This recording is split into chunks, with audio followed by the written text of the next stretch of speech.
Bonjour à tous et bienvenue pour cette troisième rencontre du cycle Île-de-France 2021 et le Grand Paris, organisé donc par notre association Les Acteurs du Grand Paris. Aujourd'hui, nous recevons Jean-Philippe Dugouin-Clément qui représente Valérie Pécresse, tête de liste l'Île-de-France rassemblée aux prochaines élections régionales.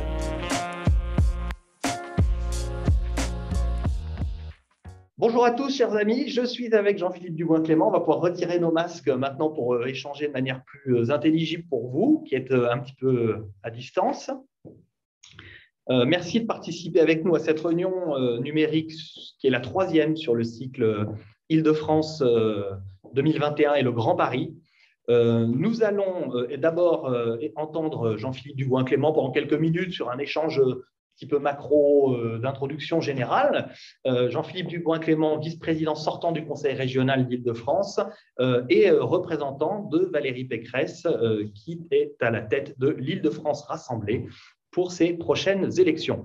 Ensuite, après le propos introductif, nous échangerons sur la base des questions de la trame que vous connaissez, qui sont les mêmes questions que nous avons posées à tous les candidats que nous avons reçus.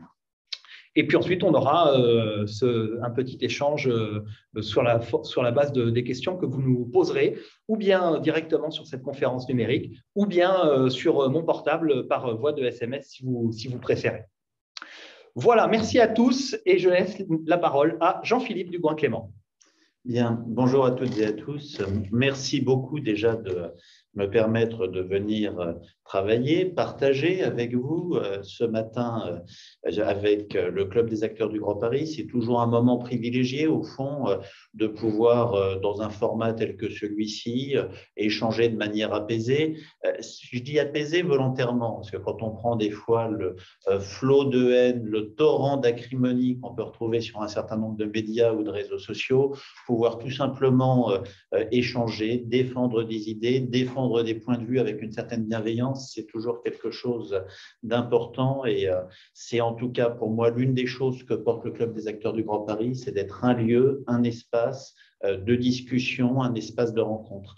Alors, tout au long de la mandature qui s'achève, une mandature un peu plus courte qu'à la normale. Je rappelle qu'une mandature régionale, c'est 6 ans. Ici, même avec le report des élections, on aurait été sur 5 ans et demi. Nous avons souhaité, avec la majorité conduite par Valérie Pécresse, remettre la région Île-de-France là où elle devait être, là où elle n'aurait jamais dû cesser d'être, c'est-à-dire en faire la métropole capitale, en faire la première métropole européenne et faire que cette région soit la locomotive qui porte notre pays à l'étranger.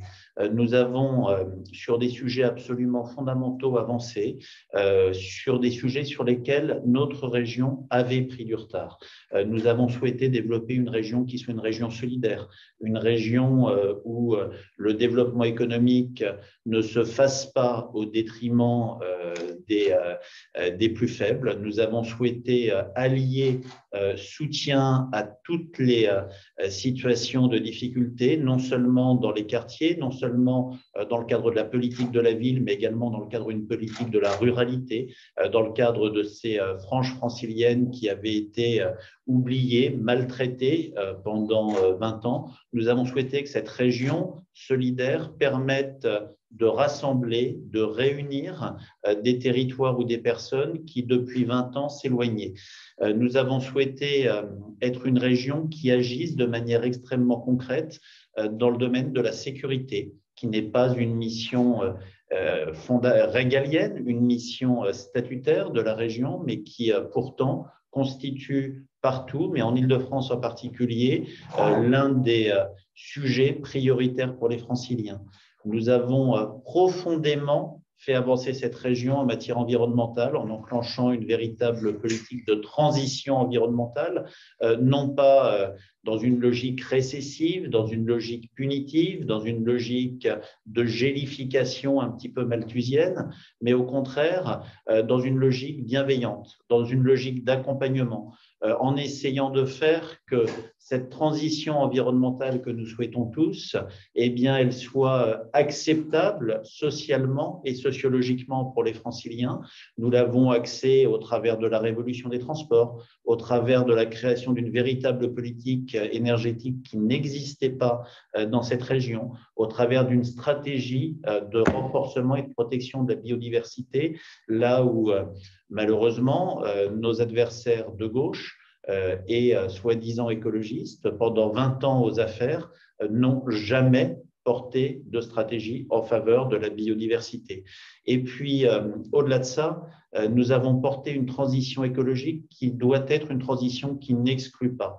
Aujourd'hui, notre région est en train de se fracturer entre l'écologie des riches et l'écologie des pauvres, l'écologie des quartiers privilégiés qui peuvent assumer une forme de transition, et puis les quartiers qui ne sont pas privilégiés, soit qu'ils soient en grande difficulté sociale, soit qu'ils soient en grand éloignement géographique, et qui, si malheureusement un certain nombre de nos adversaires devaient arriver aux affaires, se retrouveraient en situation de grande exclusion. Alors, ce que nous souhaitons porter pour les 6 années qui viennent, eh bien, c'est l'amplification de ces efforts que nous avons entamés, et ça va être tout l'enjeu des 3 semaines qui viennent. Au fond, quelle Île-de-France souhaitons-nous? Est-ce qu'on souhaite une Île-de-France qui prépare l'avenir, une Île-de-France qui assume d'être une région en croissance permanente, en croissance démographique, en croissance économique? Est-ce que nous assumons d'être une région qui accepte d'assumer un développement, mais un développement raisonné, un développement protecteur de l'environnement? Ou est-ce qu'au fond, nous souhaitons être une région qui gélifie, qui s'arrête?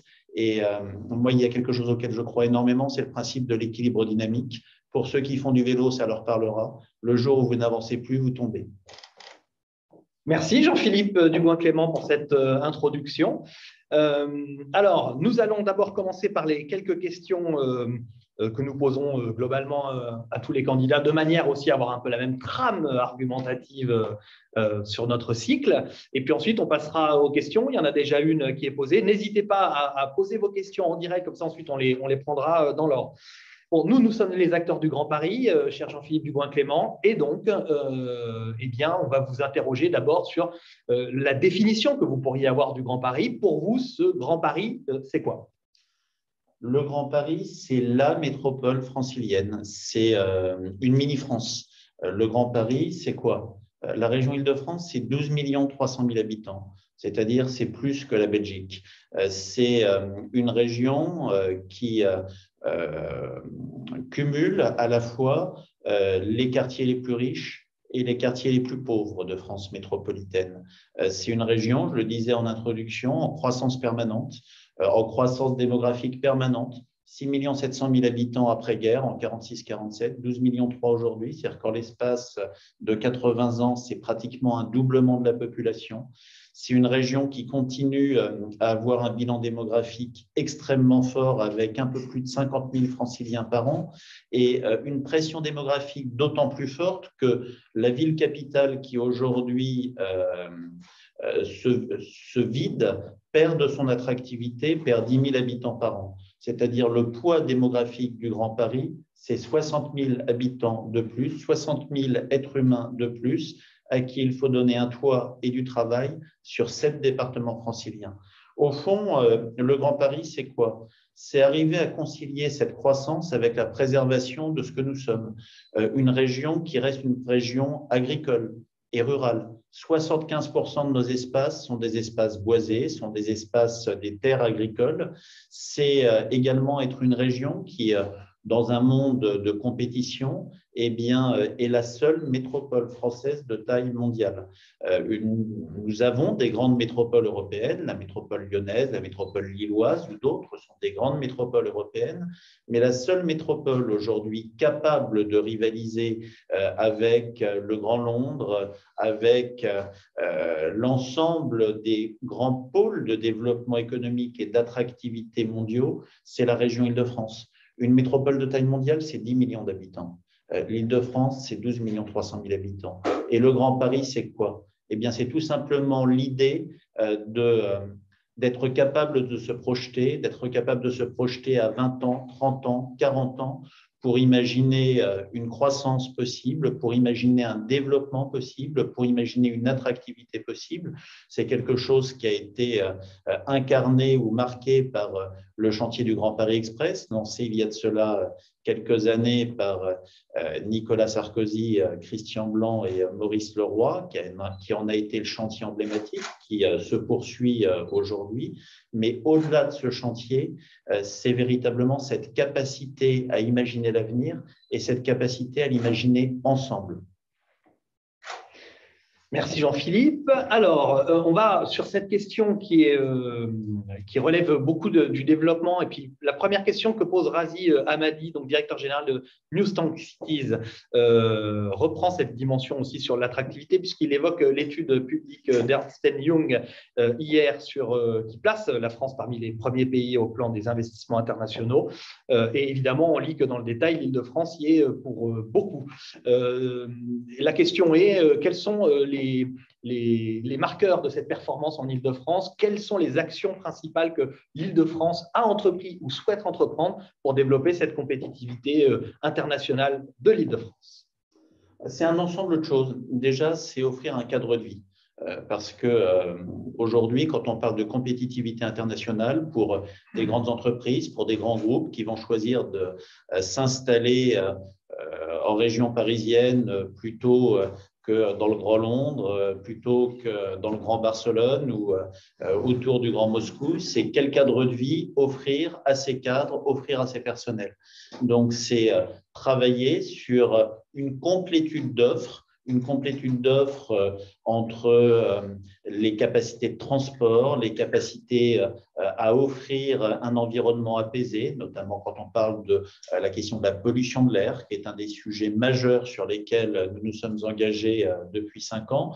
C'est également travailler sur des polycentralités, parce que la réalité pour des entreprises qui vont choisir de venir s'installer en Île-de-France plutôt qu'ailleurs, c'est est-ce que leurs cadres qui vont venir s'installer, qui ne seront pas forcément à Paris, pourront trouver dans le secteur de vie où ils sont des écoles, des lieux d'études supérieures pour leurs enfants, du travail pour leurs conjoints, des activités sportives et culturelles.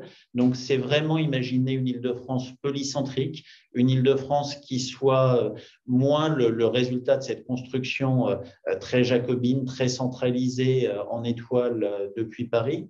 Et puis, c'est également développer des secteurs de développement économique, de compétitivité économique. C'est ce que nous faisons en lien avec l'État. D'ailleurs, lorsque nous finançons ou nous accompagnons les EPA ou les EPL, de manière à pouvoir créer, à pouvoir développer ces espaces.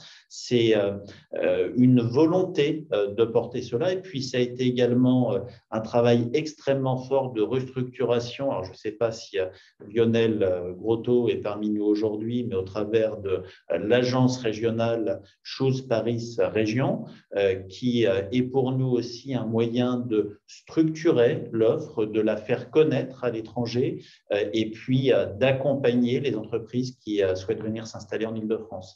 Et puis, au-delà de ça, c'est aussi l'image que nous souhaitons porter. Moi, je suis absolument effaré aujourd'hui lorsque je vois un certain nombre de responsables politiques s'enorgueillir de venir bloquer des chantiers qui ont été autorisés après des années d'enquête, après des années de concertation, après des années de travail. Lorsque l'on voit des responsables politiques manifester contre des entreprises, soutenir des ZAD, parce que le signal que ces personnes donnent, c'est tout simplement un refus du développement de notre région et c'est tout simplement l'inquiétude pour des investisseurs de savoir si ils ont raison de venir ici et si leur investissement n'est pas plus risqué en Île-de-France que s'ils vont investir à Berlin ou à Turin. Merci pour cette intervention. Alors, on va peut-être justement profiter de l'évocation de ces sujets pour aborder le Grand Paris des transports. Peut-être D'abord, un mot pour rappeler, pour remettre en perspective, la région est le chef de file des transports en Île-de-France. Elle est en charge évidemment de tous les réseaux existants avec Île-de-France Mobilité. Peut-être rappeler que, et on l'oublie souvent, on le voit d'ailleurs dans certaines critiques qu'on peut avoir, il y a beaucoup de travaux qui sont entrepris sur la modernisation des réseaux existants, sur les prolongements de lignes, ce qu'on appelle le plan de modernisation des transports, et qui complètent le Grand Paris Express, qui est le réseau de demain. Parfois, c'est un sujet oublié. Oui, c'est un sujet oublié, un sujet extrêmement ingrat. Lorsque vous investissez sur les transports, c'est des milliards qui sont investis. L'investissement dans les transports franciliens, c'est un plan à 10 ans de 24 milliards d'euros, 2,4 milliards d'euros d'investissement par an pour assurer ce que nous appelons la révolution des transports. Pour autant, entre les premiers RER qui ont été commandés sous cette mandature et leur arrivée, qui commence à se faire, on sait qu'entre les appels d'offres, les délais de fabrication, les délais de livraison, on est sur du 4, 5, 6 ans. On est sur des travaux extrêmement longs. Lorsqu'on parle des travaux du Grand Paris Express, c'est un chantier qui a été lancé il y a maintenant un peu plus de 10 ans et dont on n'est pas encore au bout. Et donc, on est dans des délais qui mécaniquement ne correspondent pas forcément à la réalité de l'existence de franciliens avec un rythme de vie qui s'est accéléré. Et lorsque, effectivement, on on crée l'automatisation complète des lignes de RER, pour ne prendre que cet exemple-là, c'est un chantier de plusieurs années. Pour quelqu'un qui, chaque jour, prend son transport en commun, prend son RER pour aller travailler, savoir que les résultats de ce que nous finançons aujourd'hui mettront 2 ans, 3 ans, 4 ans, c'est un autre monde, c'est une autre vision. Et donc, l'un des grands sujets sur les transports, c'est la différenciation, mais comme souvent sur l'action publique, entre le temps nécessaire à l'action publique, qui est long, et le temps du citoyen, qui est un temps de l'immédiateté.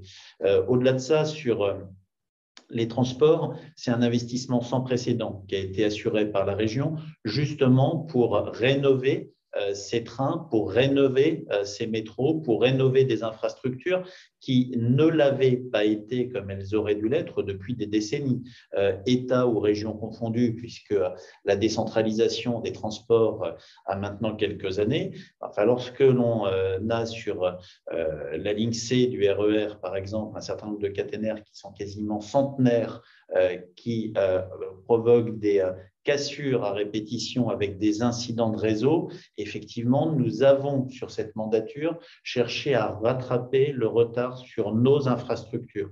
Et puis, au-delà de ça, les transports ont également été victimes pour les transports en commun, victimes ou pas d'ailleurs, mais d'un phénomène de report extrêmement important du trafic routier sur des transports qui étaient déjà pour partie saturés, là où l'amener de nouvelles lignes pose du temps. Moi, je suis extrêmement frappé aujourd'hui de constater, quand on parle de transport, que nous avons toute une partie du champ politique qui aujourd'hui combat les transports en commun.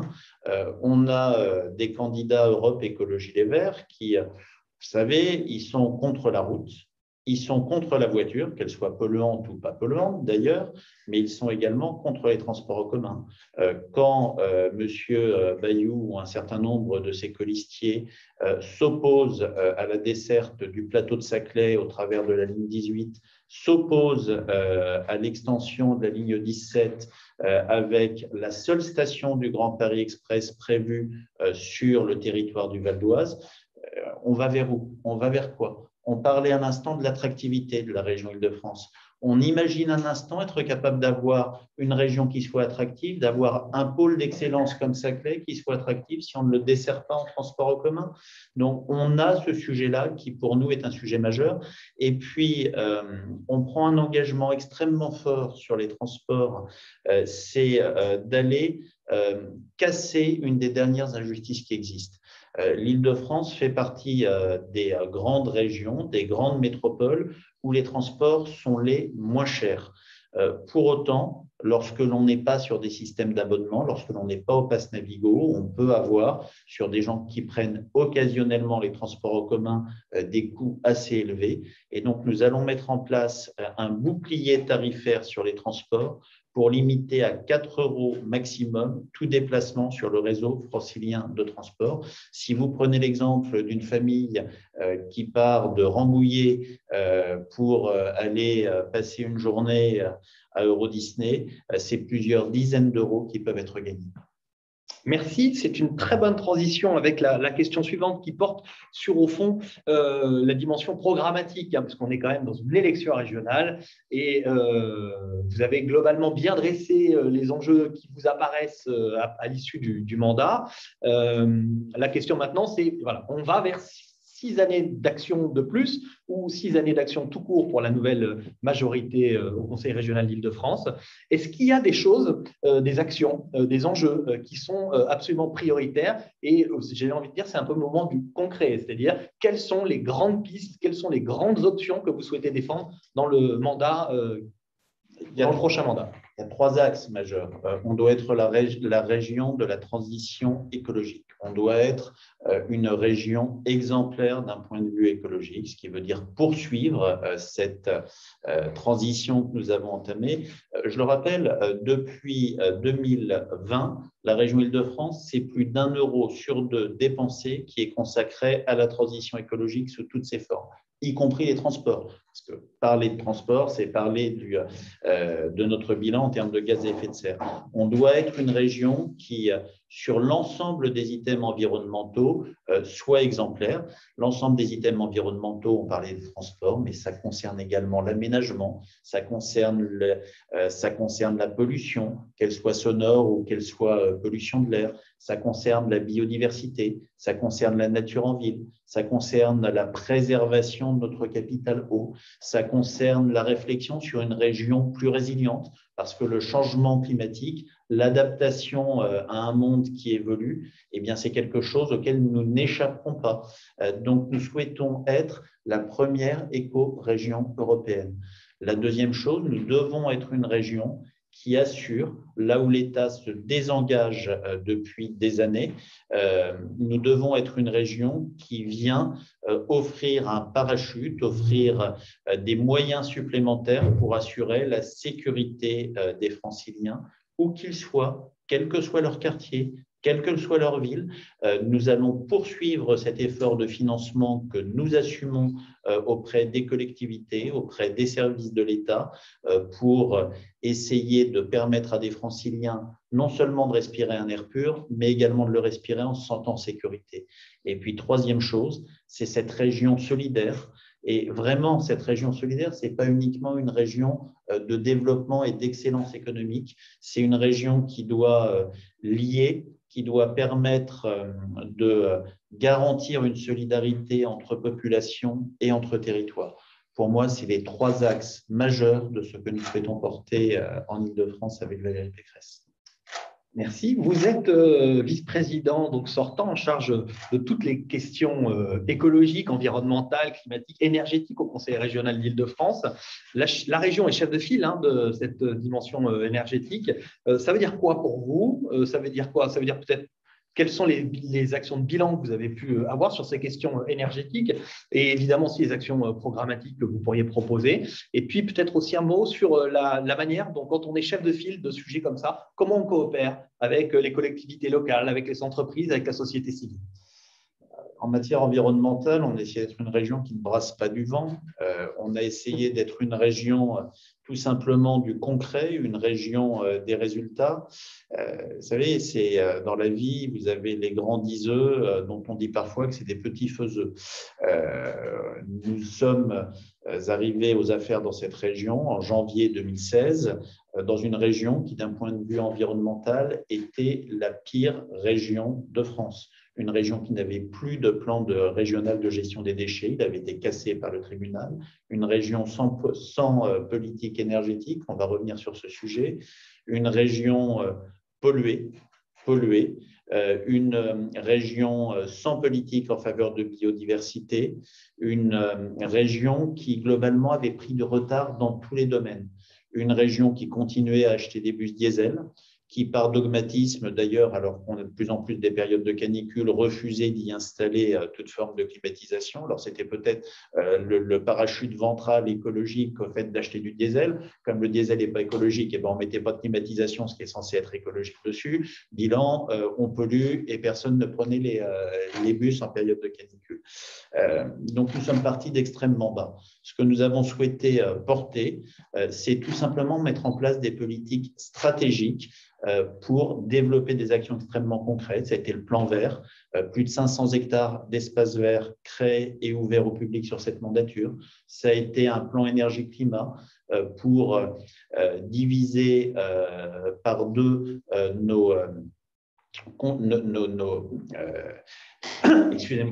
excusez-moi, pour diviser par deux nos consommations énergétiques et puis être une région moins dépendante en produisant davantage d'énergie, en augmentant notre production d'énergie francilienne à 2030 de 8 à 20% de notre mix énergétique, pour aller vers une région qui soit une région décarbonée. Ça a été également, au travers de cette politique énergie-climat, la mise en place de toute une série de politiques énergétiques sectorielles, un plan en faveur de la méthanisation, un plan en faveur de l'énergie solaire, un plan en faveur de l'hydrogène.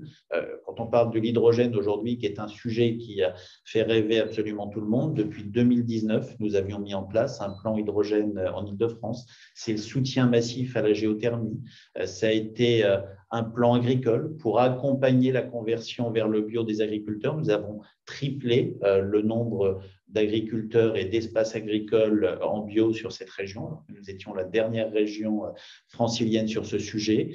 Nous avons investi dans le cadre d'un plan R pour accompagner la transition des entreprises vers des véhicules propres. Et cette transition des entreprises vers des véhicules propres, nous souhaitons le renforcer, le développer en mettant en place une prime de 6 000 € pour les particuliers habitant dans la zone de circulation restreinte ou travaillant au sein de la ZFE.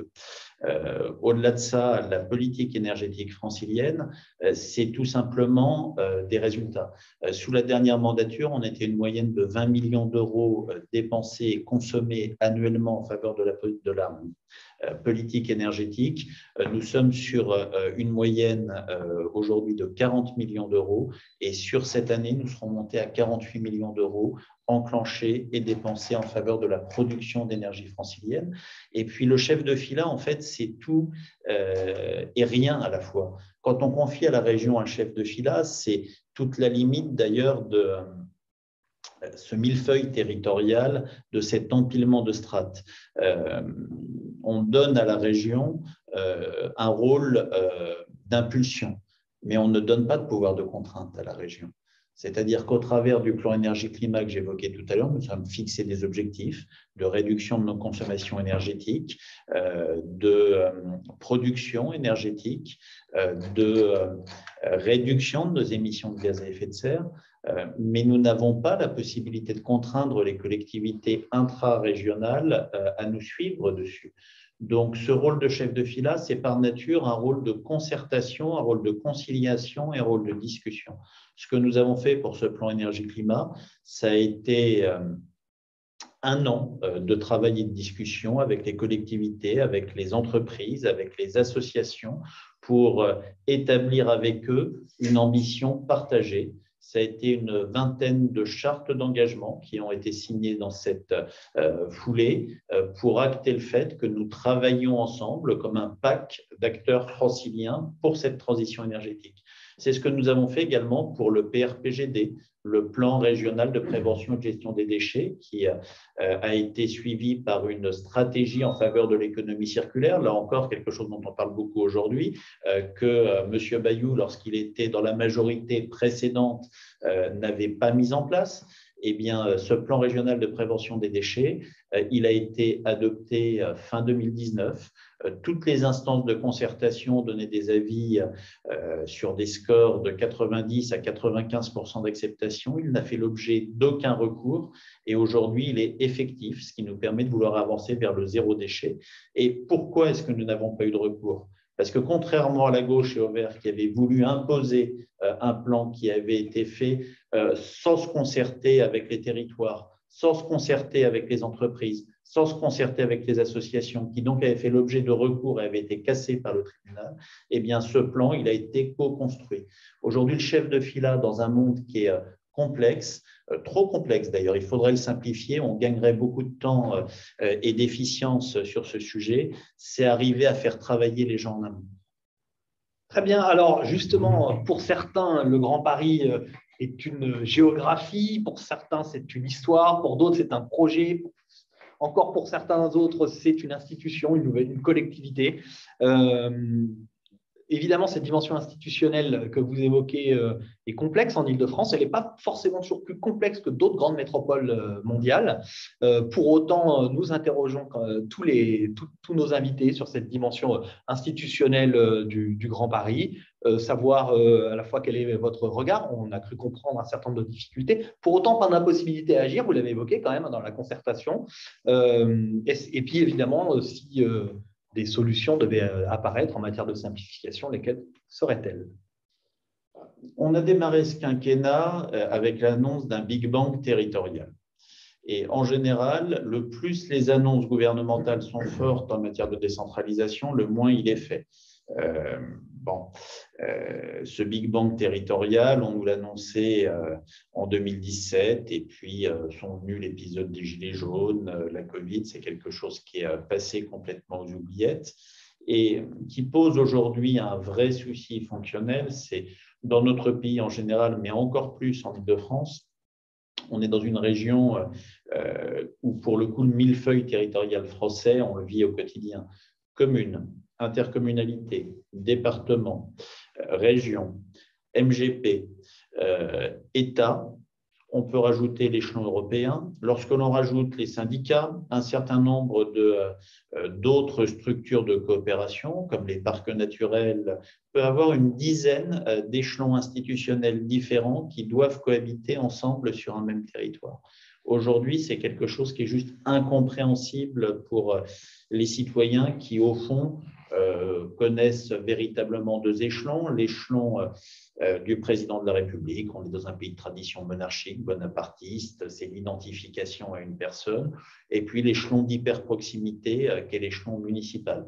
Les échelons intermédiaires, on le mesure probablement pas assez, soit même lorsqu'on est élu.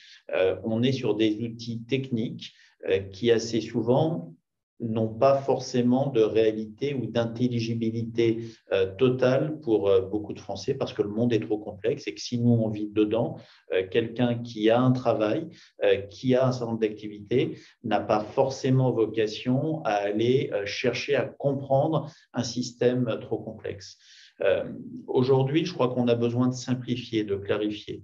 Déjà, on a un État qui veut tout faire et qui, à force de tout vouloir tout faire, fait tout mal. On a un État qui doit se recentrer sur ses compétences régaliennes.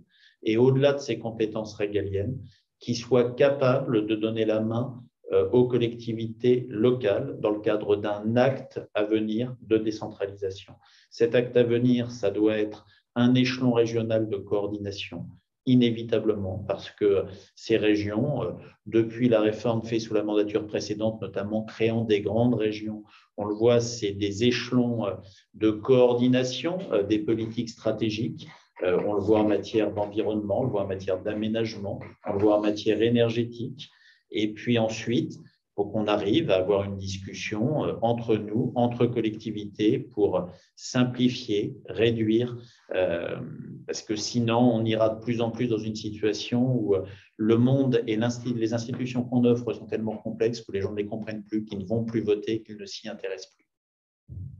Parfait. Alors, il est 9h33. Nous allons donner la parole aux amis qui assistent à notre échange. Donc, n'hésitez pas à commencer à poser vos questions, ou comme l'a fait Razi, ou bien par SMS sur mon numéro que vous connaissez. Et on va peut-être revenir sur une question assez centrale que pose Razi, qui est la deuxième question qu'il souhaitait poser. Razi m'a dit, la région est chargée du développement économique et l'organisation de l'espace urbain. urbain est un paramètre essentiel. Or, celui-ci dépend peu de la région. Est-ce que cela peut-il encore durer longtemps? J'ajoute que le développement urbain est aussi la condition d'une région environnementalement soutenable, respirable, humaine. Donc, ce n'est pas qu'une question d'économie, c'est aussi une question d'environnement. Et pour autant, le développement urbain n'est pas chez vous. Il est un peu partout d'ailleurs, ce développement urbain, cet urbanisme. Que faire? Il est très morcelé. Alors, ceci étant, la région a quand même un outil extrêmement puissant, qui est un outil co-construit avec l'État au travers du SDRIF, le schéma directeur de la région Île-de-France, qui est donc les règles d'aménagement que nous souhaitons porter et qui sont autorisées sur cette région. SDRIF, dont nous lançons la révision pour en faire un véritable document environnemental, un SDRIF un document d'aménagement et d'urbanisme à visée environnementale. Mais ceci étant, ce que dit Radzi Hamadi est vrai, et c'est encore une fois la complexité de ce pays. On est dans une région qui est la seule où les projets sont soumis à l'agrément de l'État, avec tout ce que ça peut impacter en termes d'ailleurs de concurrence régionale entre des projets qui ne voient pas le jour en Île-de-France et qui sont envoyés sur des régions limitrophes où les choses peuvent parfois être plus simples. On est sur une région où on a un droit du sol extrêmement morcelé entre les communes, parfois les intercommunalités, en fonction des transferts de compétences opérés et des typologies de collectivités avec lesquelles on travaille, avec un rôle de l'État extrêmement fort au travers des EPA et des EPL, où siège la région, et puis avec un certain nombre d'outils, parfois disparates, complémentaires ou pas. On pourrait parler de l'EFIF, qui est pour nous un outil d'intervention extrêmement fort, là encore, un outil co-construit et copiloté entre la région et l'État. Nous gagnerions dans ce pays à avoir des logiques de cohérence totale quand un échelon, en l'espèce la région, qui représente un territoire de 12 300 000 habitants, fixe les règles d'urbanisme et d'aménagement sur son territoire, il serait cohérent de lui permettre de rentrer beaucoup plus dans l'opérationnalité qu'aujourd'hui. Parce qu'aujourd'hui, on se retrouve à avoir quoi? La région fixe le cadre avec le SDRIF. L'État s'assure qu'il est appliqué parce que la région n'effectue pas le contrôle du respect du SDRIF et d'autres, en partie l'État, en partie d'autres collectivités ou d'autres acteurs locaux, sont en situation d'appliquer ou de développer les choses. On a besoin de simplifier.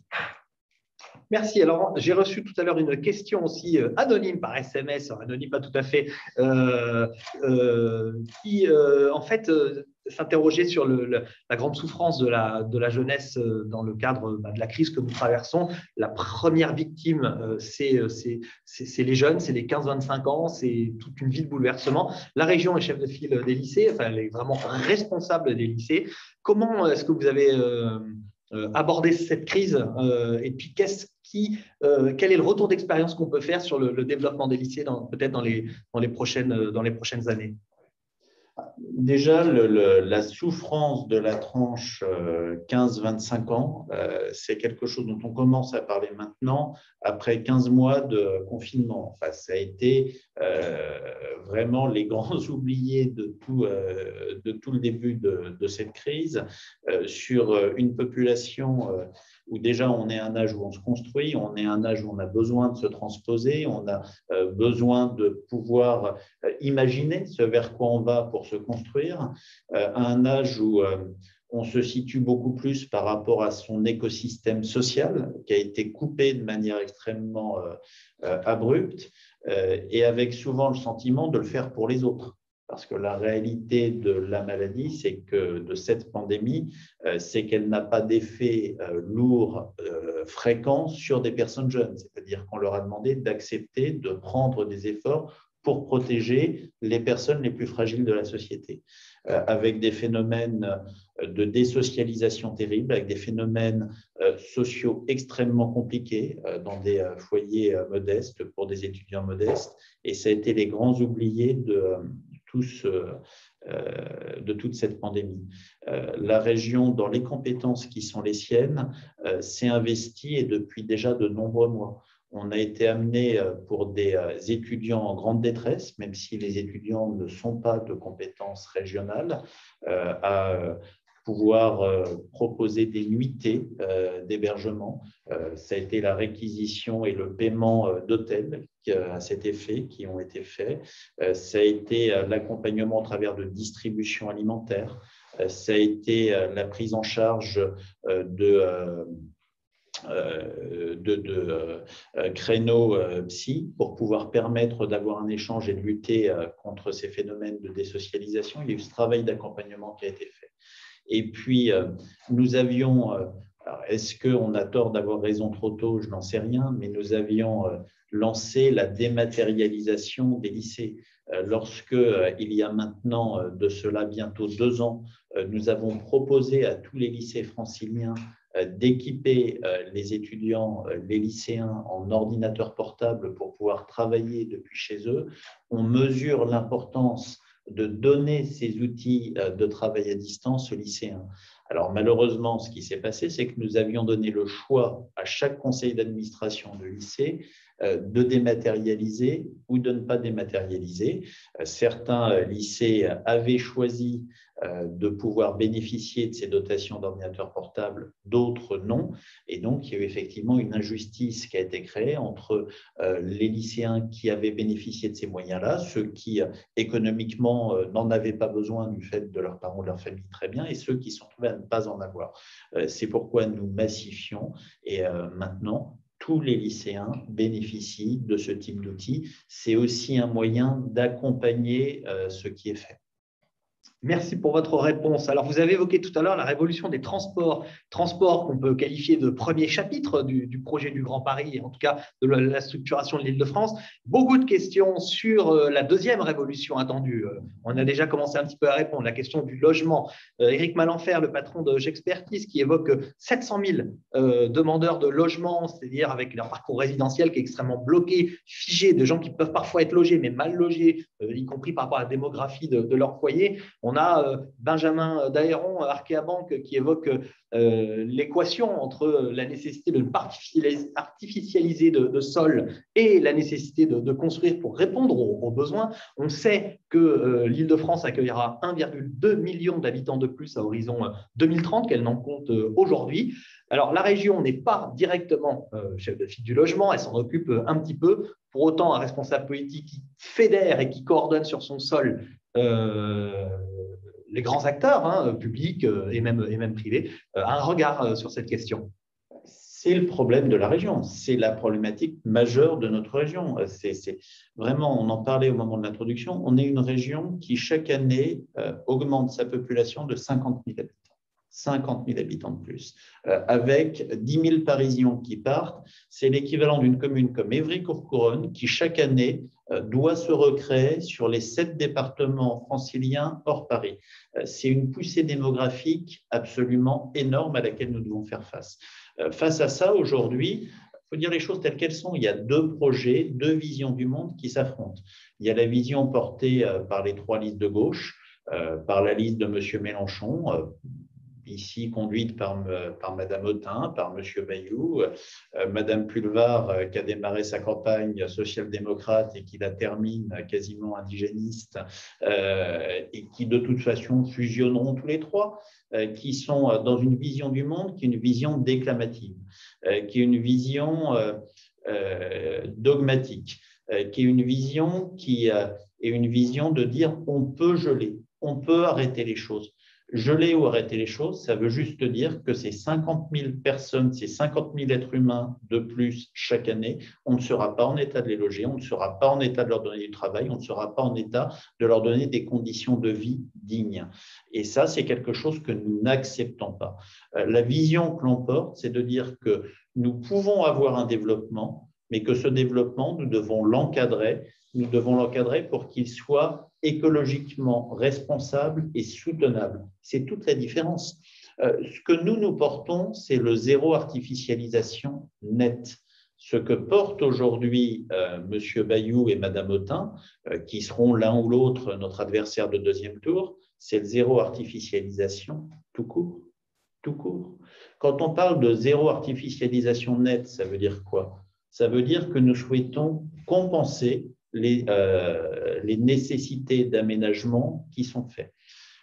J'ajoute d'ailleurs là-dessus qu'on a extrêmement réduit nos consommations de terres naturelles. Le SDRIF, voté en 2013 par M. Bayou, autorisait 1300 hectares de consommation de terres naturelles. On est aujourd'hui de l'ordre de 550 hectares annuels. Donc, on a réduit et on va encore réduire.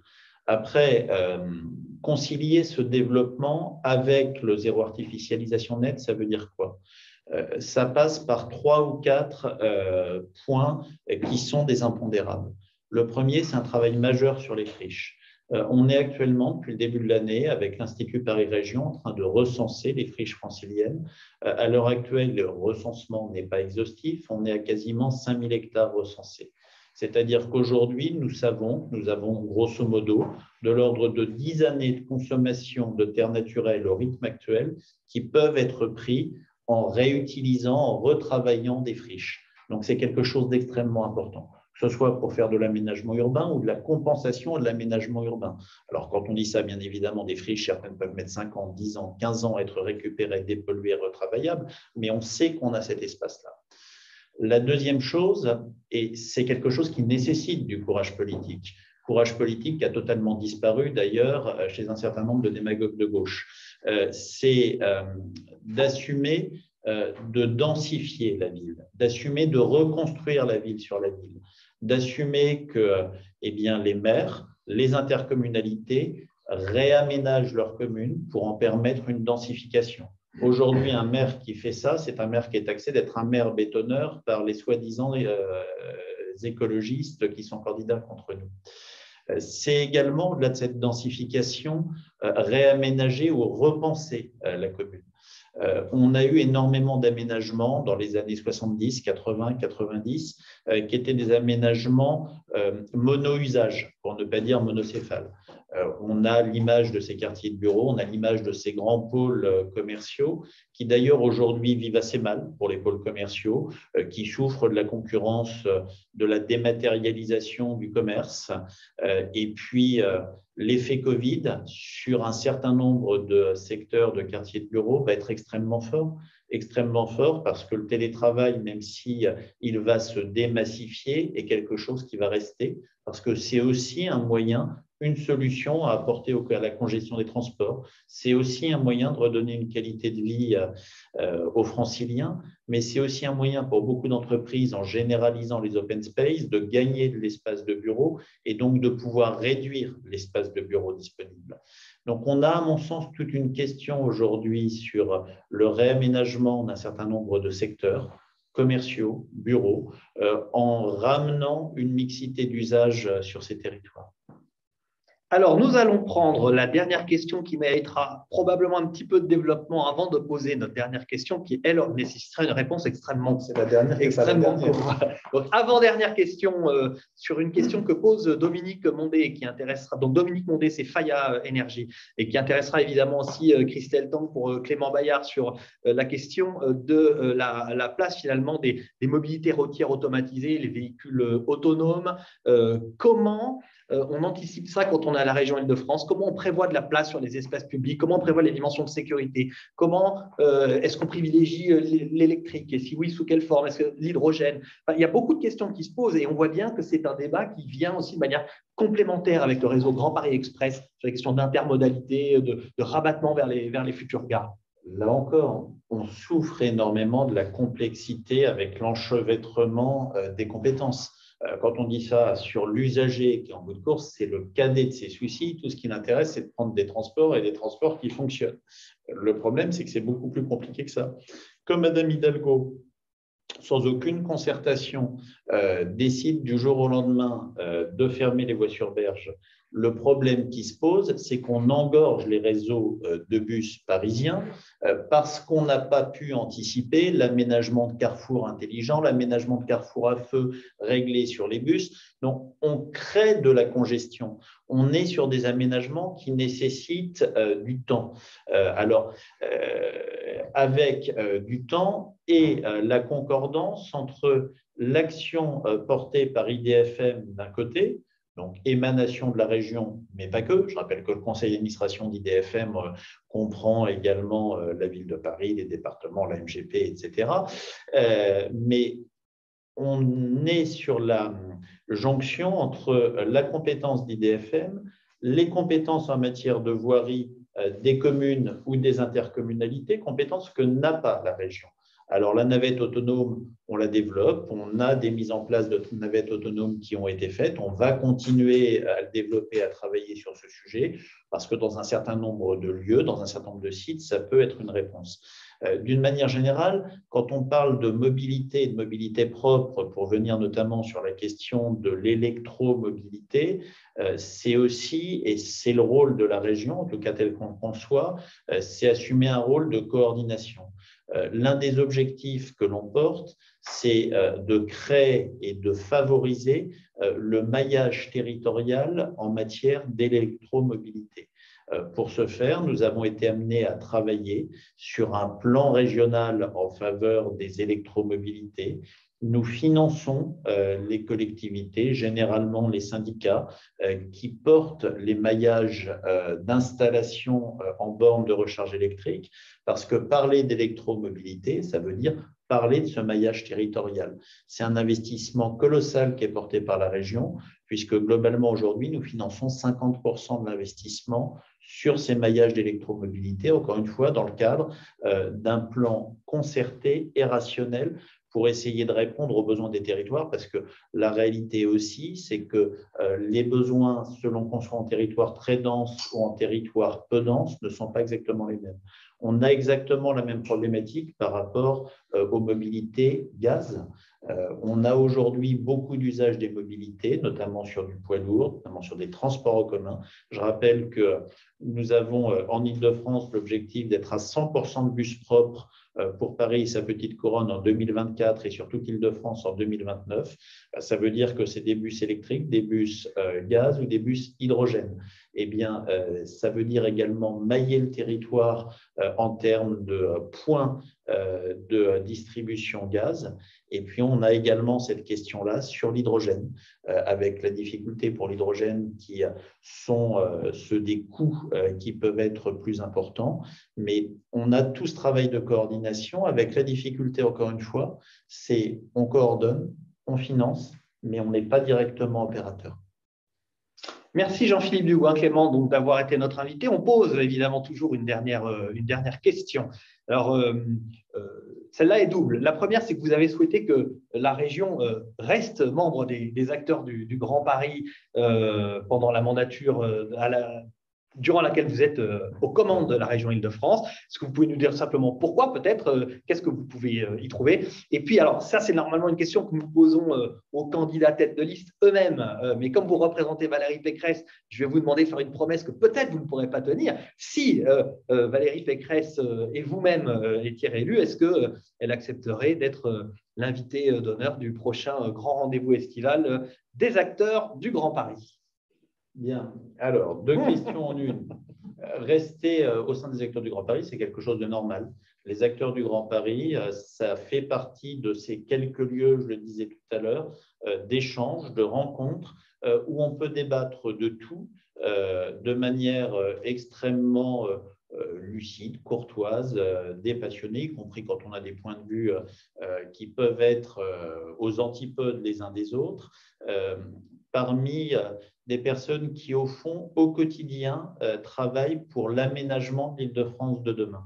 Et je crois, en tout cas, c'est aussi pour ça que j'ai un engagement politique, qu'on s'enrichit du débat, on s'enrichit de l'échange avec les autres. Donc, ça fait partie des lieux privilégiés.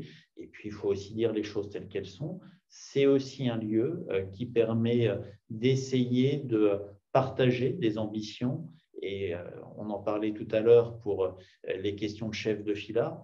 Aujourd'hui, on ne dirige pas en imposant. Je crois qu'on peut avoir une direction politique lorsqu'on arrive à créer une émulation, à créer une volonté partagée, à créer le fait qu'ensemble, on croit à des projets, on croit à des idées, on a envie d'aller dans la même direction. C'est un endroit qui permet d'avoir ces échanges avec des personnes qui ont toutes dans leurs fonctions, un rôle à jouer pour créer l'Île-de-France de demain. Et puis, pour la dernière question, je ne peux pas répondre pour la présidente n'étant que vice, hélas, mais en même temps, elle en a 15. Mais pour ma part, ce sera avec plaisir. Écoutez, merci d'avoir été notre invité, Jean-Philippe Dubois-Clément. Merci à tous nos amis acteurs du Grand Paris de nous avoir suivis ce matin. Nous nous retrouvons la semaine prochaine avec Audrey Pulvar pour le quatrième et dernier rendez-vous de notre cycle Île-de-France 2021 et le Grand Paris, et beaucoup d'autres rendez-vous de notre association que vous pouvez découvrir sur acteurgrandparis.fr. Le programme et tout est à jour. N'hésitez pas. Merci de nous avoir suivis et à bientôt.